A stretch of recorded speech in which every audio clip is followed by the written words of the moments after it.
Hi friends, welcome to Relax Recipes. இன்றைக்கி நம்ம கோங்கரா தொக்கு அல்லது கோங்கரா பச்சடி எப்படி பண்ணலான்னு பார்க்கலாம். இதை புளிச்சக்கீரை வச்சு செய்வாங்க. இன்றைக்கி நான் செய்ய போகிறதில்ல, ஆந்திரா கொப்பரைப்பொடி நமக்கு செஞ்சு காட்டினாங்க இல்லையா, அந்த சரளாக தான் செஞ்சு காட்ட போகிறாங்க. ஒரு சில டிப்ஸ் எல்லாம் ஃபாலோ பண்ணுனா இந்த கோங்கரா தொக்கை ஒரு மாதம் வரைக்கும் நம்ம வெளியிலேயே வச்சு கூட யூஸ் பண்ணலாம். முதல்ல அந்த கோங்கரா புளிச்சக்கீரை இலைகளை நல்லா கழுவிட்டு நிழலில் ஒரு துணியில் உணர்த்தி எடுத்துக்கணும். ஈரம் இல்லாமல் உணர்த்தி எடுத்துக்கலாம். இதை ரொம்ப நாளைக்கு வச்சுருக்கணும் அப்படின்னா இந்த மாதிரி பழுத்த இலைகள் கொஞ்சம் கெட்டு போய் கண்ணி போக ஆரம்பிச்சிருக்க இலைகளை வந்து எடுத்துடணும். நல்ல ஃப்ரெஷ்ஷான இலைகளை வச்சு தான் செய்யணும். கோங்குரை ஒரு கட்டு வாங்கி அதை கழுவி நல்லா கிள்ளிட்டு நல்லா கழுவிட்டு தாளில் போட்டு துணியை போட்டு நல்லா காய வச்சிடணும்.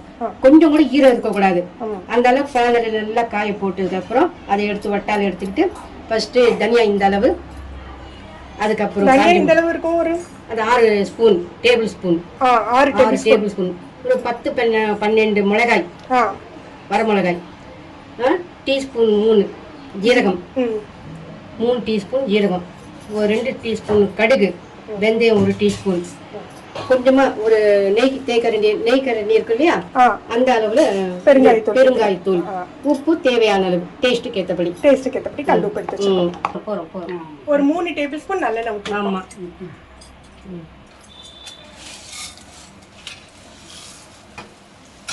லோ ஃப்ளேமில் ஒவ்வொன்றையாக நல்ல செவக்க வறுத்து எடுத்துக்கணும்.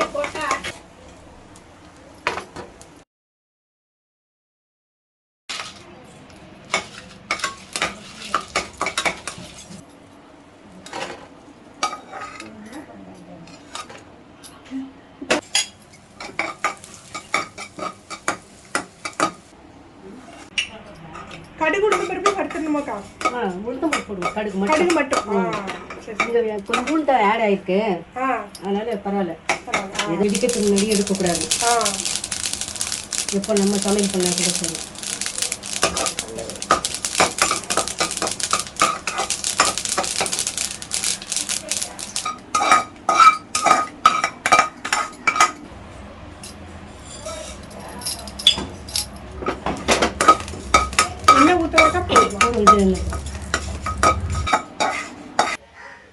இப்போ நம்ம கீரையை வதக்கணும்ல. இதெல்லாம் நல்லா வறுத்து ஆற வச்சாச்சு. நல்லா எப்படி கலர் பாருங்க, நல்லா பொண்ணு முருவலாக வறுத்துருக்கீங்க. இங்கே கீரை இந்த இருக்கு.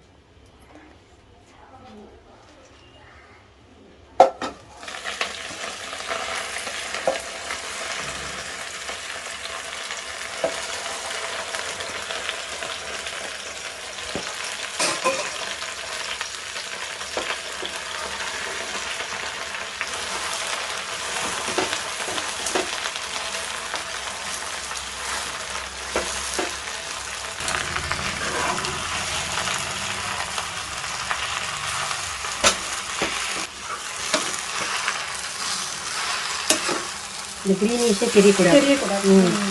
நல்லா வதங்கி.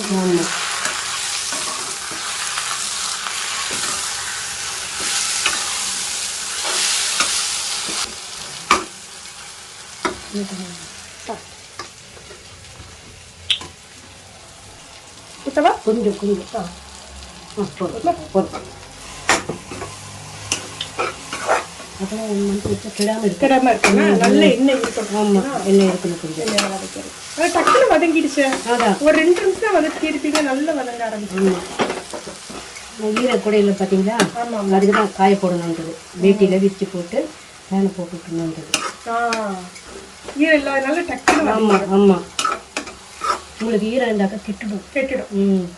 இதெல்லாம் ஆமாம், ஆஃப் பண்ணி விட்டுலாமா? ஆஃப் பண்ணி ஆரம்பிச்சிடும். இந்த சுகி இதாகிடும். போட்டுடுறேன். போடு. வேணுமே போட்டுக்கலாம். போட்டுக்கலாம் சார்.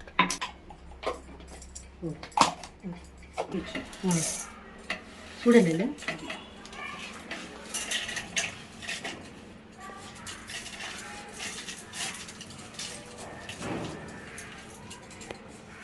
இப்போ முதல்ல இதை பிடிச்சிக்கணுமாக்கா, அதுக்கப்புறம் தானே இலையை போடணும். ஆமாம்மா.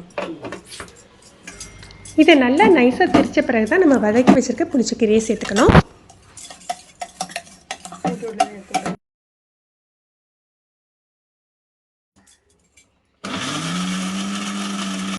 வச்சிருக்கான்னு பார்த்து சூப்பராக வச்சுட்டு இப்போ தாளிச்சிடலாம் என்ன?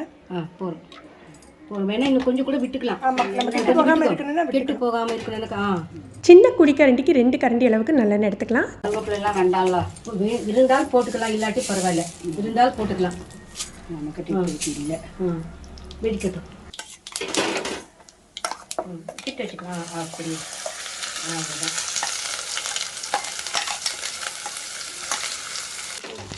சூடான எண்ணெயில் சேர்த்துட்டு லோ ஃப்ளேமில் 2 நிமிஷம் வதக்கி விட்டுலாம். நம்ம 1 நாள் 2 நாளில் இந்த தொக்கை காலி பண்ணுறதா இருந்தால் எண்ணெய் குறைவாக சேர்த்துக்கலாம்.